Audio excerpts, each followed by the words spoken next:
Turning soil into dead ground is easy, but bringing it back to life and protecting it from degrading again, that's incredibly hard. In China, they've been planting millions of trees pretty successfully. There's still a long way to go before all barren land is restored. The Chinese are steadily moving in that direction. In some places, holistic planned grazing is used for recovery. It's a way of fixing past mistakes, back when livestock was actually the main cause of land degradation. In North America, they take a more interesting approach to land restoration. There, they're actively bringing back bison and beavers, whose activity can help return the land to its original state. But that's not even the most amazing thing. You know what they do in Africa? In regions losing tens of thousands of acres annually because of desertification, they let tortoises out. First off, how can tortoises even survive in the desert? Second, why release them into such harsh conditions in the first place? Well, that's exactly what we're going to figure out today. The Sahara Desert, which covers more than 3.5 million square miles, is one of the harshest and most unforgiving landscapes on Earth. In the central areas, yearly rainfall barely hits 2 inches, and overall in the desert, it rarely goes over 4 inches. That said, even if some rain does fall, it quickly disappears into thin air. Evaporation can reach up to 236 inches a year. Daily temperature swings in some places reach over 54 degrees Fahrenheit. During the day, the thermometer climbs above 104 degrees Fahrenheit, and at night it drops to 50 degrees Fahrenheit or lower. Overall, the conditions make it impossible to live normally or do any kind of farming. On the southern edge of the Sahara lies the Sahel region, a transitional strip up to 620 miles wide, where the average yearly rainfall ranges from 4 to 27 inches. The soils here are always short on moisture, so traditional crops regularly fail to produce a harvest, and grazing lands are depleted. And you know what's the worst part? Over time, things just keep getting worse. The desert keeps spreading. This process doesn't mean the boundary of the existing desert is moving. Rather, it's the degradation of productive lands in dry and semi-dry areas on the edge of the Sahara caused by a mix of climate factors and human activity. In the end, when degradation hits its peak and normal soil disappears, those areas turn into something that looks like just plain sandy deserts. Turns out that during the desertification process, the Sahel region, which includes the territories of Mali, Niger, Chad, Senegal, Mauritania, and Burkina Faso, loses about 49 to 74,000 acres of fertile land every year. The Sahara is slowly creeping forward, cutting off people's already limited chances to farm and raise livestock, which, by the way, 90% of settlements in these countries depend on. To escape the Sahara and bring life back to degraded lands, a group of African countries launched a massive initiative called the Great Green Wall. Originally, the plan was to plant an unbroken strip of trees 9 miles wide and nearly 4,800 miles long, from the Atlantic coast in Senegal to Djibouti on the Red Sea. Overall, the country set an ambitious goal to restore 247 million acres of degraded land. However, by the end of 2023, only about 18% of the planned area had been reforested, with any real progress seen in just a few countries. Ethiopia claims to have restored up to 37 million acres, and Nigeria around 12 million acres, while Chad and Mali fell noticeably short of their targets. The main problem is chronic lack of funding and coordination, but there's another one, maybe even more serious. The classic model of mass seedling planting turned out to be unsuitable for large areas without reliable irrigation. Lots of young trees died because of droughts and windstorms. There weren't enough trained people to look after the seedlings, and local communities weren't engaged enough. So the green walls that were planted either withered away or got pulled out to be used as fuel.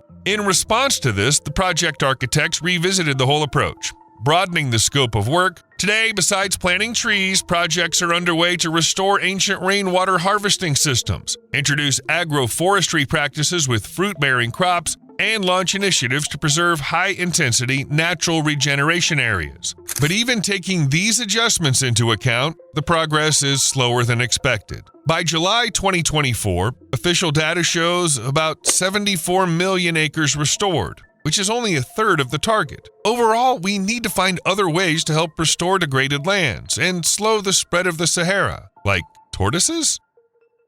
No, releasing the regular tortoises that many people know onto the dying lands near the Sahara, that's, let's say, kind of pointless because they'll just die from totally unsuitable conditions. Through evolution, a species adapted even to that extreme harshness came about, the African spurred tortoise, or sulcata. Now imagine how much a person's activity can impact even such a resilient species. Right now, this tortoise species is endangered and lives in only 16.7% of the area where it used to be found. The reasons? Well, as always, livestock. The thing is, sulcata tortoises are herbivores, and cows, sheep, and goats eat everything in their path. That's why even these well-adapted desert tortoises are vanishing quickly from their habitats. At the same time, some researchers say that the sharp drop in the number of these animals is one of the reasons why efforts to restore degraded areas near the Sahara aren't working. That's why sulcata tortoises are now being reintroduced into arid regions. One of the most significant population recovery programs is happening in Senegal.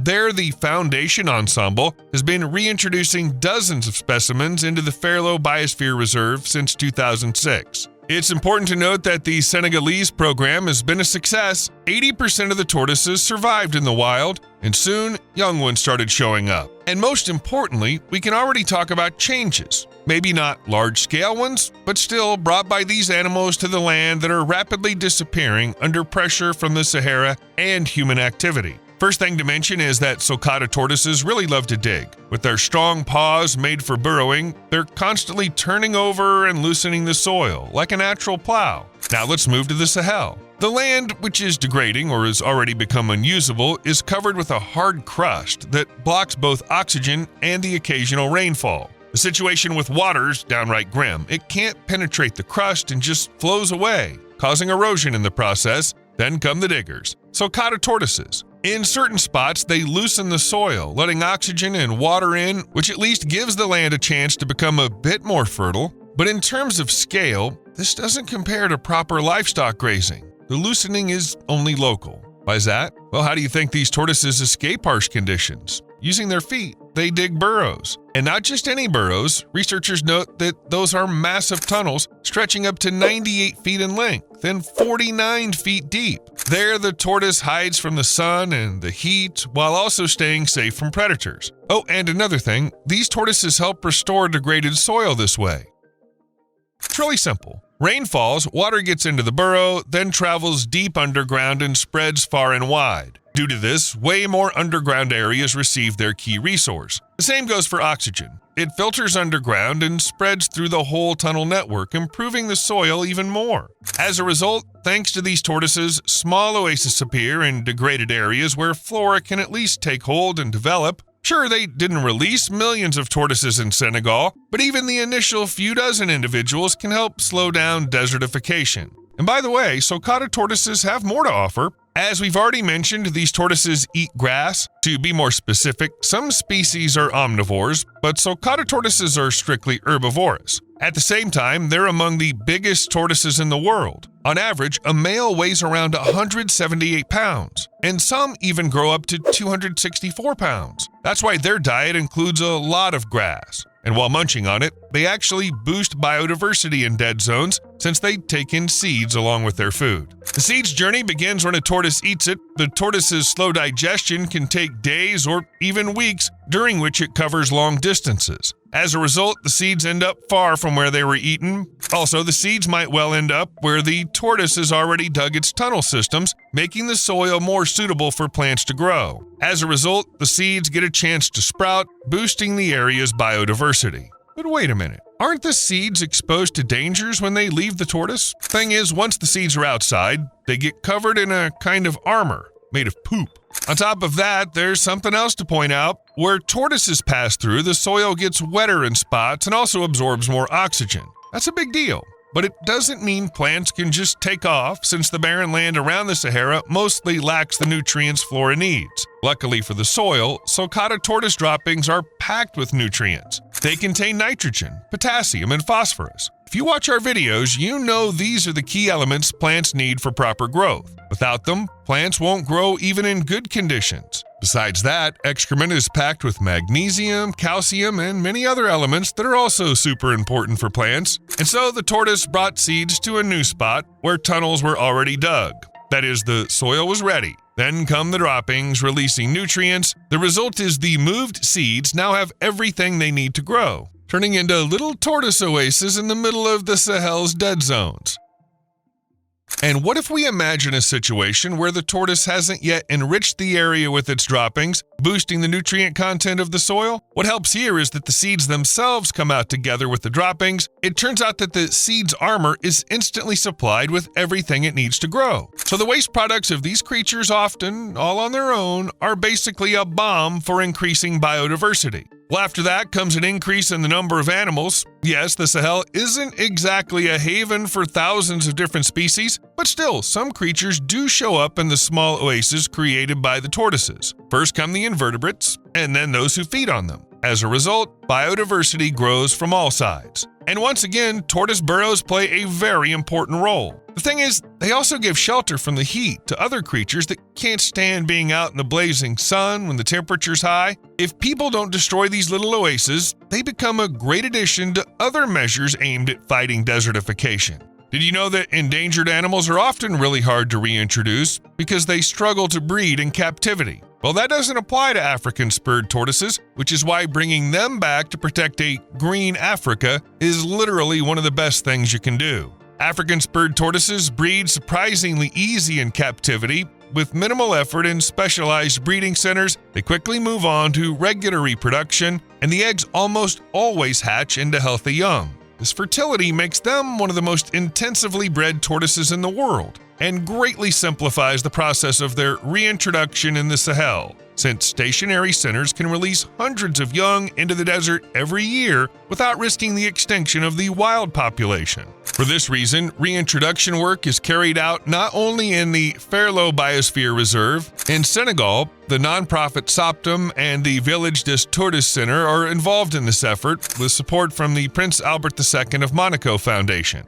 Working together with SOPTM, the Oceanographic Museum of Monaco runs programs for reintroducing and breeding tortoises, regularly sending young tortoises from Monaco to Senegal. At the same time, the Tortoise and Freshwater Turtle Specialist Group coordinates the selection of safe, protected areas where the young can be released. There's also the British Chelonia Group, which provides financial and logistical support, taking part in programs aimed at returning tortoises to the wild. These programs are also carried out in other Sahel countries where populations are at risk of extinction, including Mali, Niger, Chad, and Burkina Faso. They're often run in close cooperation with local communities and based in national parks to help protect the tortoises and their habitats.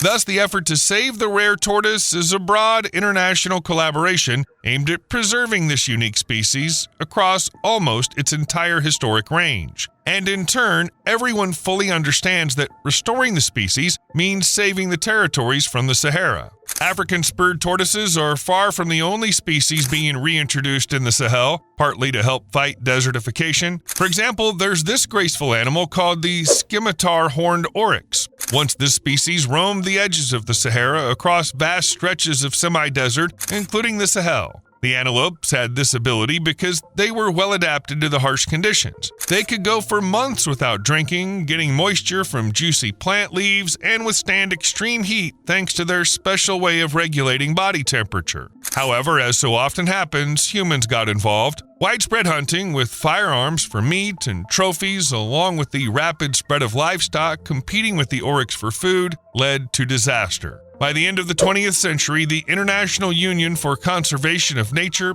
officially declared the graceful animal extinct in the wild. And at that moment, it seemed to many that the species' story was over. But it wasn't. Since 2008, under the umbrella of Sahara Conservation, with the support of the Environment Agency, Abu Dhabi, and the government of Chad, a reintroduction program has been underway in a protected reserve in Chad. The first 25 animals raised in the world herd at breeding centers in Abu Dhabi and European zoos arrived in the country in 2016. After a quarantine period and pre-release enclosures and close monitoring via GPS collars, they were set free during the rainy season. By December that same year, the first calf was born in the wild, something that hadn't happened in more than 20 years. Naturally, that was just the beginning. By 2023, with regular rounds of releases and natural population increases, the herd grew to more than 600 members. As a result, in 2024, the biggest milestone happened. The Nature Protection Union officially lowered the scimitar horned oryx's status from extinct in the wild to at risk. The reintroduction of the oryx not only saved the species from complete extinction, but also became an important factor in restoring the soils of the Sahel.